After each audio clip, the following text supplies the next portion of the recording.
আপনি কি আপনার সন্তানকে একটা ব্রডলি চিন্তা করা শেখান? দেখুন, আমি যেটা লক্ষ্য করছি আমাদের ঢাকা শহরে যে সকল প্রতিষ্ঠিত বিদ্যালয়গুলো আছে সেখানে অধিকাংশ স্টুডেন্টেরই অভিভাবক চিন্তা করে যে তার স্টুডেন্ট ওই পার্টিকুলার প্রতিষ্ঠানের একজন ভালো ছাত্র হোক। অর্থাৎ তার রোল ১ থেকে ১০-এর মধ্যে থাকতে হবে। সেটা অ্যানি হাউ।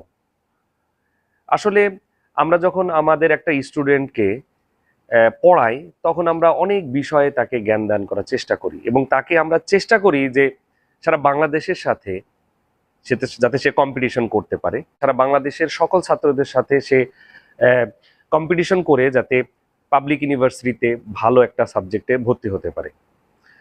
তবে যদি বাসা থেকে অভিভাবকরা যদি সচেতন না হন, আপনি যদি চিন্তা করেন যে আপনার ছেলে যে প্রতিষ্ঠানে পড়ে সেখানের একজন ভালো ছাত্র হলো, সেখানের ১ মার্কস তার জন্য খুব গুরুত্বপূর্ণ মনে করলেন এবং তাকে শেখার সুযোগটা দিলেন না।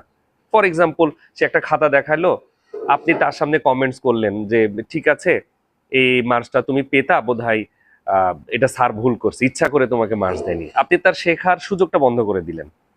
হয়তোবা আরেকজন গৃহশিক্ষক রাখছেন, সে একই কথা বলল। এটা খুব ভয়ঙ্কর একটা শব্দ। আপনার উচিত হবে খাতাটা দেখার পর আপনার সন্তানকে বলা যে তুমি আরো চেষ্টা করো, ভালো করবা, তুমি ভালো করেছো। ১-২ মাস তুমি না পেলেও সমস্যা নেই, কিন্তু তুমি বিষয়গুলো বুঝছো কিনা, ভবিষ্যতে তুমি পরীক্ষা দিলে পারবে। এরপরও যদি আপনার কোনো সন্দেহ বা ডাউট থাকে, আপনার অবশ্যই উচিত হবে ওই বিষয়ভিত্তিক শিক্ষকের সাথে কথা বলা।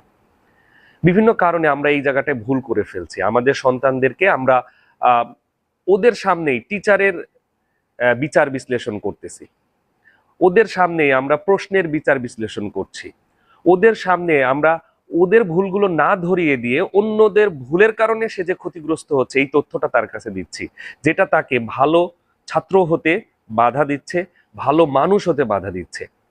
মনে রাখবেন, একটা স্টুডেন্ট যত ভালো বিদ্যালয়ে পড়ুক না কেন, এই বিদ্যালয়ের প্রশংসাপত্রে কোনো গুরুত্বই থাকবে না সে যদি পরবর্তী ধাপগুলো, যদি সে স্কুলের ছাত্র হয়, কলেজ, সেখানে ভালো করতে হবে, তবেই সে ইউনিভার্সিটিতে হয়তোবা তার যোগ্যতা বলে ভর্তি হতে পারবে। কোনো প্রতিষ্ঠানে পড়া মানে এটার কোনো নিশ্চয়তা নেই যে খুব ভালো স্কুলে পড়েছে, ভালো কলেজে পড়েছে বলে সে বুয়েট নিশ্চিত, ঢাকা মেডিকেল নিশ্চিত। একটা গ্রামের XYZ প্রতিষ্ঠানে পড়েও অনেক ছাত্ররা ভালো করতেছে, তার মেন কারণ হচ্ছে তারা শেখার চেষ্টা করছে, তারা তাদের ভুলগুলো নিয়ে সমালোচনা করছে। আমি বলছি না যে শিক্ষকরা আমরা কোনো ভুল করি না, ডেফিনেটলি আমাদেরও ভুল থাকতে পারে এবং সেখানে আমাদের কাজ করার সুযোগ আছে। আপনার পরামর্শের জন্য অবশ্যই আমি মনে করি যারা ভালো শিক্ষক, প্রফেশনাল